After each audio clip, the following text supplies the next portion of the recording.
We are ready. Are y'all ready? Are you ready to rock? Cleveland! I was just in Cleveland. Not long ago. Like this? It's your devil ears. Okay. That's I love you. That's different. Hi, this is Lori. This is Peter. And we were with Action Heroes LA YouTube channel with our latest review. This is of Elvis the movie. The 2022 release, directed by Baz Luhrmann, starring Austin Butler, Tom Hanks, Cody Smith McPhee, and Elvis. We'll get through some of the other people later. But anyway, so and this Barney is Rubble. Baz Luhrmann. Are you familiar with any Baz Luhrmann movies? No. No, this was your first Baz Luhrmann. Yes. Okay, so I'm familiar with Baz Luhrmann from Moulin Rouge and The Great Gatsby. His remake of The Great Gatsby that came out a few years ago. He has some other ones, but I hadn't seen them. But anyway, so what did you think of the Elvis Spectacular? Actually, I thought I would hate it. Yeah. I really liked it. You really like this? I really liked it. Really? What's going on? What do you like about the movie? What's going? Well, the story that they told Mm-hmm. Was very compelling. Okay. And I was really looking for them to skirt a lot of the truth. Okay. And they just said, no, tell it. Okay. And they did. And so I loved it. Oh, okay.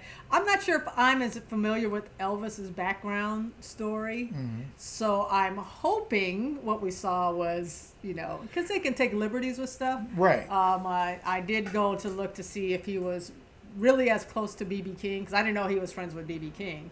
But yeah, they were very good. They were good friends and things like that. And so let's get into it. Anything particular you liked about it? The style of the movie. I mean, it's Baz. This is why I bring up Baz Luhrmann, because he's another very visual. His visuals are always kind of, big and flashy and showy. But was there any substance behind it? Did you find? Well, that was one of the things that I did, is that he didn't take too long on a part to tell a story. Mm-hmm. Both visually and vocally, but so he didn't linger on it, and he seemed to give it every time the right amount of time. Yeah. And this movie flows really nicely from scene to scene. It does. It really does. Yeah. I mean, it is very music video like. But I felt it worked. It really worked. I think the first half of the movie for me. Mm-hmm. I liked seeing Elvis's background. Didn't know, hoping it's true, because then it's like, I have to rethink what my opinion of Elvis is. Mm-hmm. Knowing how he grew up and everything. It's like, okay, yeah. Then, and according to B.B. King, he didn't have a racist bone in his body. Mm-hmm. And among other things, he was a guy, I was watching a documentary before I saw this movie about, and they're saying he listened to he absorbed everything.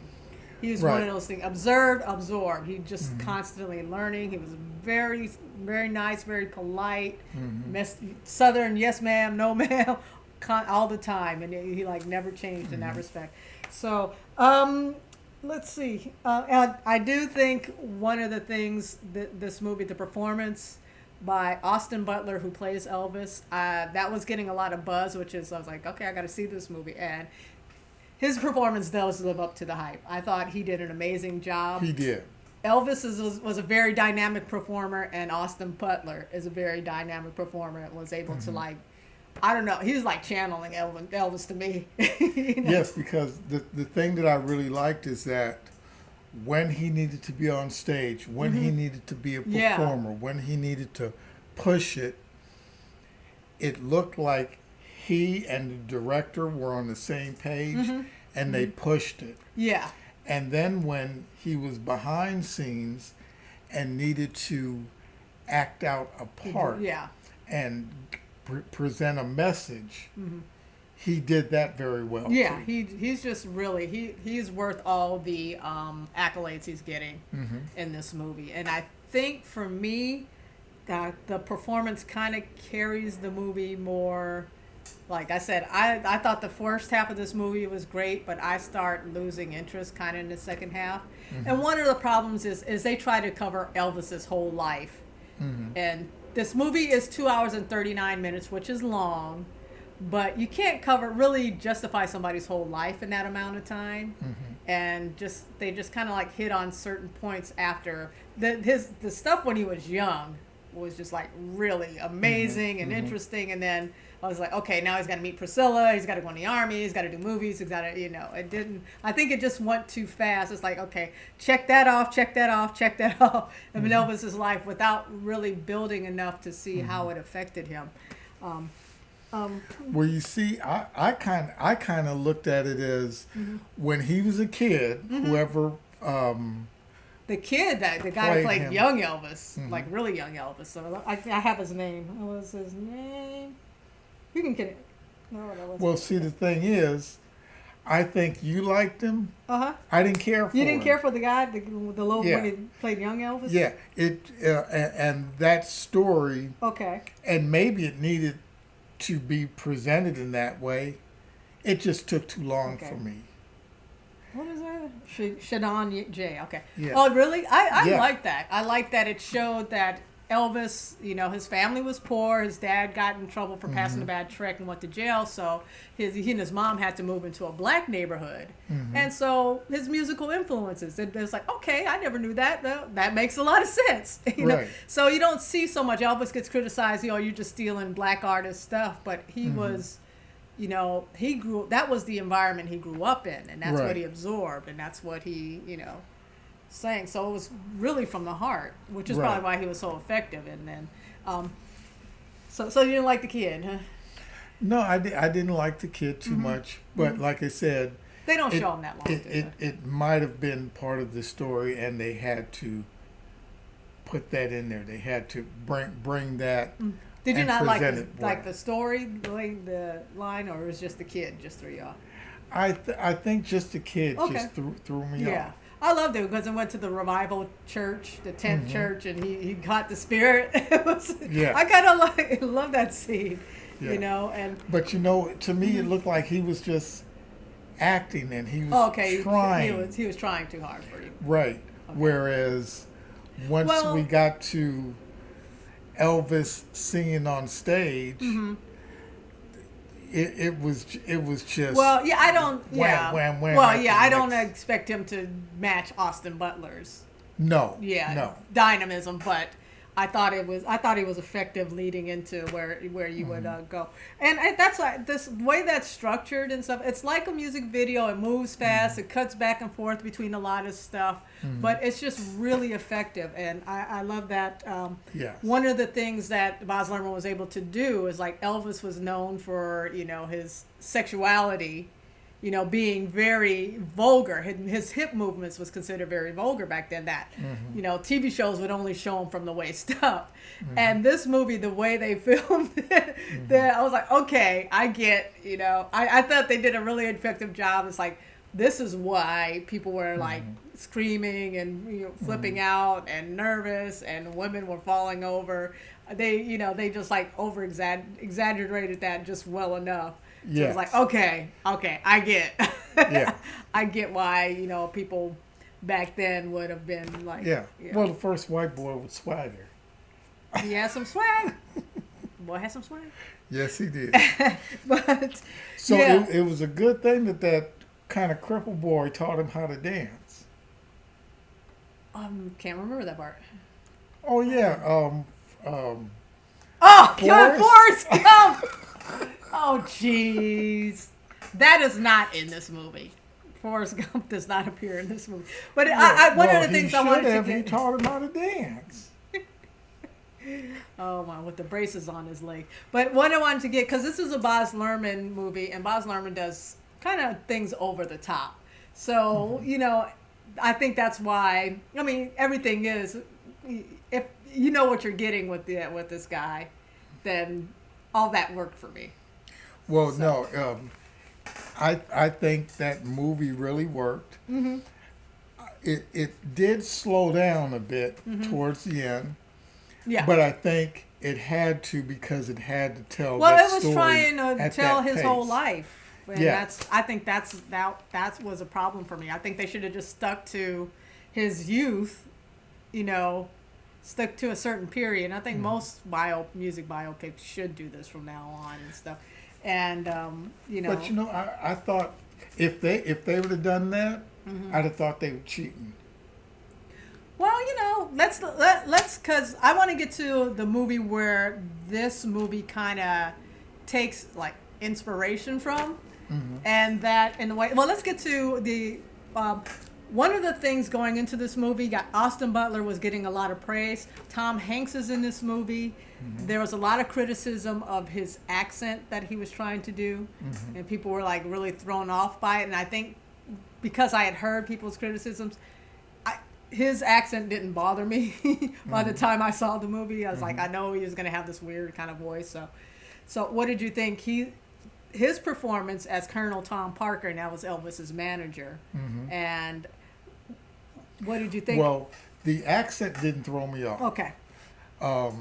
The look didn't throw me off, although it, You knew it was Tom Hanks, though. yes. But so I was trying to level. It's it kind with of that. like it's hard to that's Tom Hanks and some makeup doing an accent. It's Yeah. kind of hard to shut that off. Yes. And one of the things what I wanted to get to this movie kind of takes a narrative structure from the movie Amadeus from 1982, and that which has Amadeus's rival Salieri kind of which truthfully wasn't his rival because he kind of existed at different times, but he does the narrative like it's your enemy telling the story like he's the hero, and this is what they borrow that narrative structure from that movie, which was a refreshing take as far as it was a smart idea to do that to make this an more interesting music biopic, because music biopics are really hard to do because it's always like the same story each time. And Elvis is no different. He had a manager that ripped him off. He got into drugs. Women everywhere. It's so. But the problem is, once seeing that, it's done so much better and so much more effectively, and there's a deeper in Amadeus than it is in this movie. Well, I have to tell you though, I am jealous, or really jealous in one thing. I would have liked to seen that actor do the Prince movie. Which actor? What's his name? The one who did Elvis. Oh, Austin Butler? Austin Butler. Okay. He is so good. Yeah. And he's such a great stage performer. He could pull something good off. I didn't know. See, because I could see him doing the on stage performance and the attitude, everything, and then I could see him being a prankster behind the scenes. Yeah. He could pull off an interesting portrayal, I think, for a Prince movie. Anybody thinking of doing a Prince biopic, might want to tap this guy before he gets much older. Oh yeah. Although Prince lived to be 57, so anyway. Yeah, that's right. Yeah. He lived longer than Elvis. Yeah, did. Elvis died at 42. I think it was 42, and actually the anniversary of his death was just like a week ago. But a couple other things. Any other things you can think of? I do want to bring up a couple other performances. I like it was kind of cool. It was cool to show him. I think I would have loved this if they would have showed him interacting with more of the black artists that his contemporary, like B.B. King, Sister Rosetta Tharpe. They had Big Mama Thornton, Little Richard. And I will say, unfortunately, the guy that got to play Little Richard, he had the eyes, but he just did not have his energy. It was disappointing. It was like, dude, you're playing Little Richard. You gotta be more dynamic than this Elvis dude. Oh yeah. Yeah. Yeah. You gotta be. And I know it wasn't the Little Richard movie, but that guy was No, but I but have his name. he didn't bring anything to Yeah. me in that. Other than his eyes kind of reminded me of Little Richard, but it's like, And dude, you you gotta tear it up. Even his You body language was wrong. You gotta make my big toe shoot up in my boot if you're gonna play Little Richard. You gotta. You need to gotta be put back pour- into the dip and pull back on the world. That's what the answer exactly. is. That's what the answer is. That's what He the needs to be answer placed is. back in the dipper and pulled back down on the world so man could see. I forget the rest of the line. I'll put a link to that video later. And your recompense. It's called for great recompense and reward, my Yeah. lord. Yeah, there you go. See, you got to bring it if you're going to be playing Little Richard in it now. So I do want to bring up, like, I thought that was cool. They had somebody play Sister Rosetta's harp, and actually a lot of the people playing these musicians were actual musicians. He had let me see, Yola. She's a singer-songwriter from from England and plays the guitar. The thing is, Gary Clark Jr. even though they played, were just walking a lot of times, their movements was exactly as you would think a vocal artist would how they would move. And so it was Well, was yeah, just they beautiful. had musicians playing the musicians, and they didn't really have a lot of acting parts for them. But there was another, the Shanka Dakira. Unfortunately, the lady who played Big Mama Thornton, she has a very brief scene just singing at a club, singing Hound Dog, and I think the woman who was playing her just tragically passed away not long after the movie was released. So, any other thoughts I have? Yeah, it was. I enjoyed the movie. I wish they would just focus on young Elvis. You know, maybe leading up to his big breakout. Or you mentioned, like, it's a movie about him. You know, white kids loving this this evil black music that he was bringing to them. Yes, because they do touch on how the Ku Klux Klan felt about it, Yeah. what they wanted to do, and Elvis just said, It's like that's just who he was and how he sang, and and he wasn't gonna be. They tried to stifle his energy, and it's like Elvis, he wasn't gonna have it. You gotta let the man shake his hips. but just to let you know, as a kid, I thought he was a great actor. Yeah. Yeah. I was just reading something like if and this movie touches on that, how he wanted to be an actor, and there was something, an article that said he would have been pretty good if he would have been allowed to pursue that, but they kept throwing him back into these into singing. goofy singing movies that they wouldn't take him seriously. And so there was a lot to explore. It's 2 hours and 39 minutes as long as it is. You can't really do justice to a person's life, especially somebody as huge and legendary as Elvis. But yeah, it was still an entertaining movie. I love that first half. Recommend it just for Austin Butler's performance as Elvis. It's totally worth seeing. Now, one thing I was looking for, and they only did seemingly one scene, at least that I could really tell, when they got to Fat Elvis. They did get to Fat Elvis, yeah. Yeah, and I like that they didn't dwell on it. They didn't really dwell on his drug intake too much either, but they showed how, like, Colonel Tom Parker was really abusive, in terms of overworking him and kind of ripping him off. It just, like, they didn't dig deep into this. That's one thing I was disappointed. They didn't really dig deep into the psychological dynamics of a situation like that. In the movies, like, just kind of breezes through, and that's where, like, Baz Luhrmann kind of being caught up in his visuals. It's I wouldn't call it a superficial movie, but it could have been a lot deeper, and it would have been more effective and interesting in that latter half had they explored that for me. It could have been, but I liked it the way it came off. Okay. Because, like I said, some of the things they said, okay, this was happening. Let's keep moving. Yeah. Let's yeah. keep moving. Yeah. And Well, yeah, you want to get just to the points of Elvis's life and learn the basic outline of his life. Like this movie kind of helped you with that. yeah, It's the and- Cliff Notes of Elvis movie. Yes, yes, yes, it is. It's kind of like Cliff Notes, though. Like it doesn't do a deep dive but great That's true. performance from the lead, great visuals, and great music. Yeah, it wasn't just a good movie, a really good movie, but I had fun. Yeah, yeah, better than Purple Rain. There's no movie better than Purple Rain. That's it. It was Purple better Rain than is Purple the Rain. best movie It's better. ever made. I don't know. I don't know. It's yeah. Anyway, so that's Elvis. It is available for I think video on demand, like the home cinema, $19.99 rental fee. So check it out if you've seen Do it. Elvis. Do it. Do Let it. us know do what it. you thought in the comments. Yeah, it's worth it. It's $20. You can wait for it. Yeah, it was. Yeah. It's a good ride. Yes, it is. All right, we out. We are out. We out like Elvis leaving the building. He's gone. He's gone. He's left the building. Elvis has left the building. How many reviews have ended like that of this movie? We out. We out.